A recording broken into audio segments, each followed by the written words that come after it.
네, 시청자 여러분 안녕하십니까? LG 헬로비전 목포무한 오픈 스튜디오에서 인사드립니다. 신개념 오픈 토크의 김혜주입니다. 오늘은 또 어떤 새로운 분 모실지 기대가 되는데요. 바로 한번 만나보겠습니다. 안녕하세요. 안녕하세요. 네, 먼저 시청자분들께 인사 부탁드릴게요. 네, 안녕하세요. 전라남도 가정위탁지원센터 양규성입니다. 반갑습니다.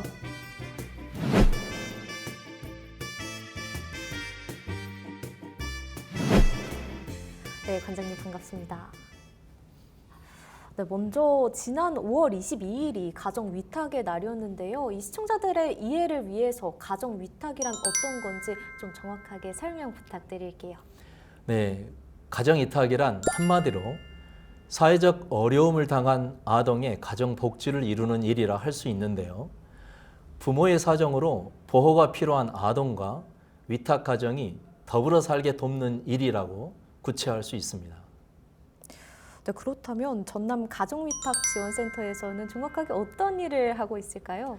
네, 저희 센터에서는 부모의 여러 가지 사정으로 인해 아동이 사회적 보호가 필요하게 되면 일정 기간 아동과 위탁가정이 더불어 살게 돕는 일을 지원하고요.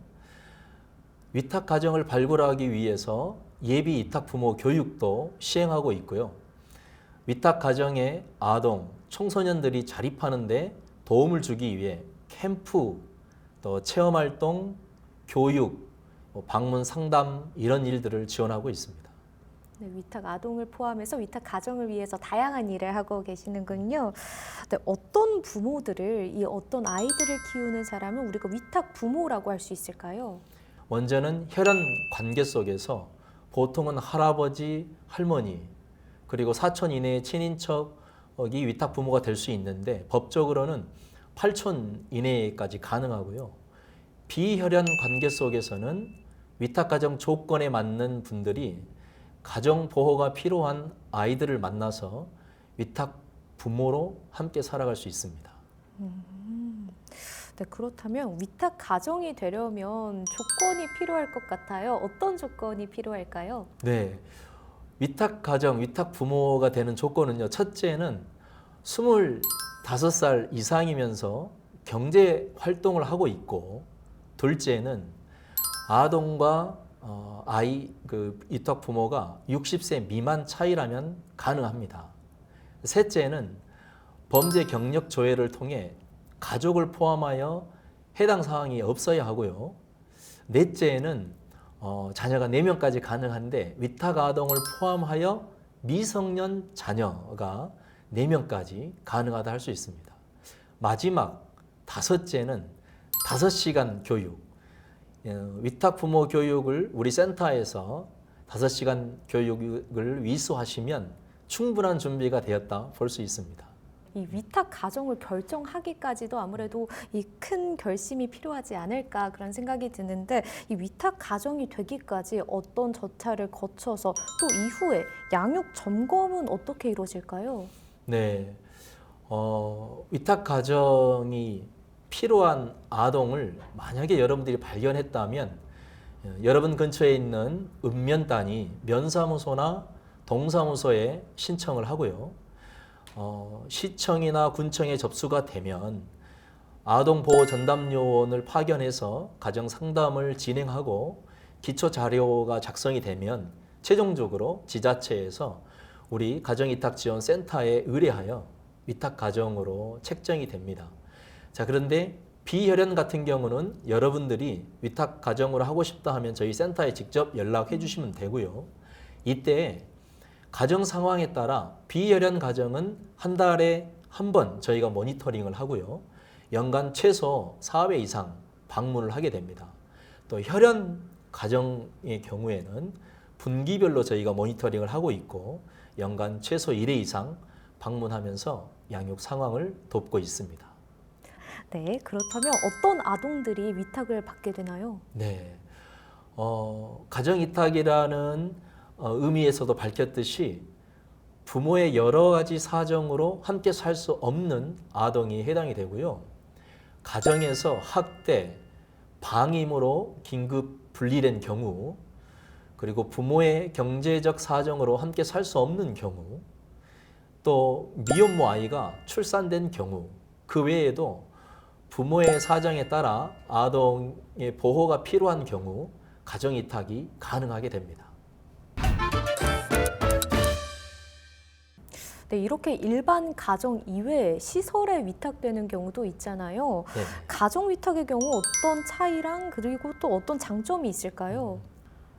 가정이탁으로 보호를 받는 경우는 가정형 보호가 정부 정책의 현재의 목표입니다. 이 목표와 맞물려서 아동의 선택에 있어서는 위탁 가정을 더 선호하게 되고 있고요. 또 공동생활이 아닌 가정생활, 사생활 보호의 장점이 두드러지고 또 이것은 청소년 시기에 더욱 안정적인 성장기를 가질 수 있습니다. 또한 위탁 부모의 그 따뜻함이 가정 환경에서 잘 전달되는 것을 볼 수 있습니다. 네, 위탁 아동 중에서 혹시 기억에 남는 사례 있을까요? 제가 기억하기로는 뇌병변 1급 장애가 있는 아이가 있는데요. 아동복지시설에서 지내고 있을 때 2017년에 가정이탁으로 문의가 왔습니다. 전용 휠체어 생활을 하면서 병원 진료, 재활치료, 가정생활 모든 것이 쉬운 일이 아니었습니다. 그러나 이 부부가 정년 퇴직하면서 시작한 위탁 가정이 지금은 그 아이가 중학생으로 성장을 하였고요. 나이가 들다 보니까 이 위탁 부모님은 허리에 복대를 차고 더 열심히 아이와 함께 여기저기 다니면서 위탁 가정을 세워갑니다. 특별히 작년에는 아이의 그 친부가 팔순을 맞이했었는데요. 아들 노릇 잘하게 인사하게 돕고 한 생명을 그렇게 귀하게 여겨주는 모습이 또 정년 이후의 삶을 사람답게 살고 돕는 모습이 매우 인상 깊게 남습니다.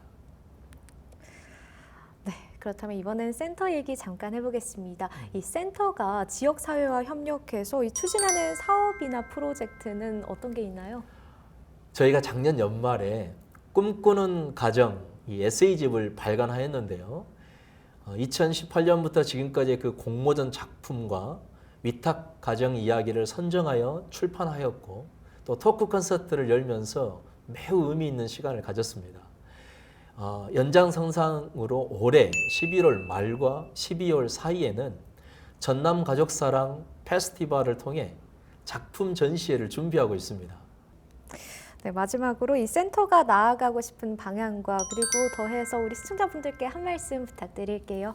네, 이렇게 하면 어떨까요? 제가 전라남도 가정이탁지원센터 12글자인데요. 우리 아나운서께서 운을 띄워주시면 제가 마음을 깊이 담아서 인사드리도록 하겠습니다. 네, 12행시는 처음인데 한번 해보겠습니다. 네, 네, 전, 전라남도의 미래는 라, 라디오 시대부터 이어진 남, 남이 아닌 마음의 가족입니다. 도, 도민의 사랑과 뜻깊은 관심이 가, 가정 보호로 위탁 가정을 세우고 정, 정답게 사는 사회를 만들고 위, 위로를 주고받고 싶은 사람을 살립니다. 탁, 탁 트인 마음으로 오십시오. 지, 지원하지 않아도 괜찮습니다. 관심만 가져주세요. 원, 원하는 만큼, 할 수 있는 만큼 돕겠습니다. 센, 센터에 오시거나 문의하시면 언제든지 환영합니다. 네, 마지막 터, 터를 닫고 가정을 세우고 더불어 살게 돕는 일에 여러분을 초대합니다. 네, 관장님 순발력 있는 12행시 잘 들었습니다. 오늘 나와주셔서 감사합니다. 아유, 감사합니다. 네, 오늘 양교성 관장님과 함께 이야기 나눠봤는데요. 우리의 작은 관심이 누군가의 인생에 큰 힘이 될 수 있습니다. 전라남도 가정위탁지원센터에 많은 관심과 응원 부탁드리면서 오늘 오픈토크는 여기서 마무리하도록 하겠습니다. 오늘도 함께해 주신 여러분 고맙습니다.